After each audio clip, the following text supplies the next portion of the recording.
नमस्कार, तरुण महाराष्ट्रामध्ये आपलं सर्वांचं स्वागत आहे। सध्या छत्रपती संभाजीनगर पोलीस आयुक्तालयातर्फे जे नशा आहे नशाच्या विरोधामध्ये मोहीम राबवण्यात येत आहे। तर आज छत्रपती संभाजीनगर शहरातील जे जवाहरनगर पोलीस स्टेशन आहे या ठिकाणी मोठी कारवाई करण्यात आलेली आहे। गांजाची या ठिकाणी कारवाई करण्यात आलेली आहे।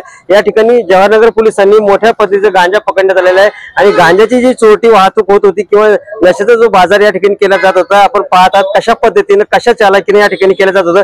या ठिकाणी जे आहे तर हे आपण पाहतात की नमकीन बॉक्स हल्दीराम चिवडा जो असतो, शेवचिवडा पापडी असतो, त्या बॉक्स मध्ये हा गांजा या ठिकाणी घेऊन जात होते आणि मोठ्या शिताफीने या ठिकाणी जे आहे तर जवाहरनगर पोलिसांनी त्या आरोपीला पकडण्यात आलेला आहे आणि त्याच्याकडून हा गांजा जप्त करण्यात आलेला आहे। तर हा गांजा किती आहे आणि किती किमतीचा आहे, आपण याच्याबाबत जे एसीपी आहे त्यांच्याशी चर्चा करणार आहोत की कशा पद्धतीने यांनी आज या गांजाची रेड केलेली आहे आणि कशा पद्धतीने हा गांजा पकडलेला आहे।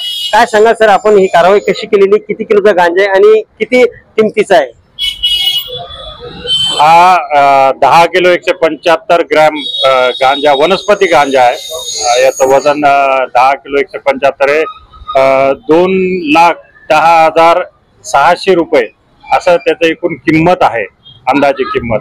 आणि ही कामगिरी अतिशय सुंदर अशी कामगिरी जी छत्रपती संभाजीनगर मध्ये नशामुक्त अभियान असं आमचे पोलीस आयुक्त श्रीमान प्रवीण पवार साहेबांनी राबवलेली आहे। त्याचा एक भाग म्हणून एक गोपनीय माहिती काढत आमचे पुणे सचिन कुंभार साथीदार त्यांची स्टाफ सगळा यांनी मिळून काढून याच्यातील एक आरोपी त्याचं नाव आहे इरफान पाशा आरिफ पाशा, वय 42, हा बेंगलोर दक्षिण बेंगलोर मध्ये राहणारा इसम हा गांजा घेऊन जाणार होता ट्रॅव्हल्स मध्ये। तो चानूर बेंगा आपल्या दर्गाच्या बाजूचा ट्रॅव्हल स्टँड आहे, तिथं तो गांजा घेऊन ट्रॅव्हल करणार होता। त्याला त्याची ती माहिती गोपनीय माहिती कुंभार साहेबांना आणि स्टाफला मिळतात। त्यांनी एक पूर्ण योजना तहत त्याचा पाठलाग करून स्थानिक लोकांनी त्याची मदत केली, काही ट्रॅव्हल्सवाले त्यांनी पण, आणि या सगळ्यांचा एक करून त्याला पकडलं। त्याच्याकडून अशा प्रकारचा गांजा जप्त करण्यात आलेला आहे।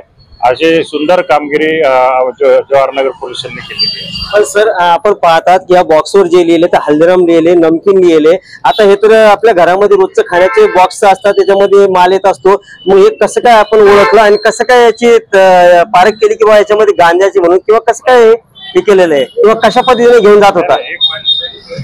असं ना आपलं बॉक्स हे परत पॅकिंगसाठी वापरले, हे आपण बॉक्स अशा पद्धतीनं त्यांनी नेले नव्हते। हे आपण पंचासमक्ष जप्त करून पोत्यात होते, त्यांचे पोते याच्यात आपण पॅक केलेले आहे। म्हणजे हा माल पोत्यामध्ये घेऊन जात होते का ते पोते आपण काही माहिती मिळाली कुठून मला नाही? आता तपासात आपल्याला हेच निष्पन्न करणं आहे की हा जो माल आणलाय त्याने कुठून आणला, ते आरोपी अटक करणं आहे।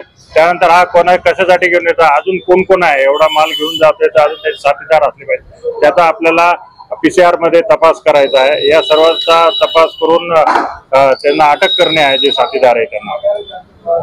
तर आपण बघितलं की पोलीस आयुक्त प्रवीण पवार यांच्या आव्हानाला साथ देत सर्वच पोलीस स्टेशन कडून अशा जे वनस्पतीयुक्त किंवा जे नशेचे पदार्थ आहेत त्याच्यावर कारवाई केल्या जात आहे। तर आपण पाहतात की या ठिकाणी हा जो गांजा आहे हा गोण्यामध्ये भरून स्वतः दुसऱ्या राज्यामध्ये किंवा इतर जिल्ह्यामध्ये जात होता। त्यामुळे ही कुठेतरी कारवाई एवढी छान कामगिरी या जवाहरनगर पोलिसांनी केलेली आहे।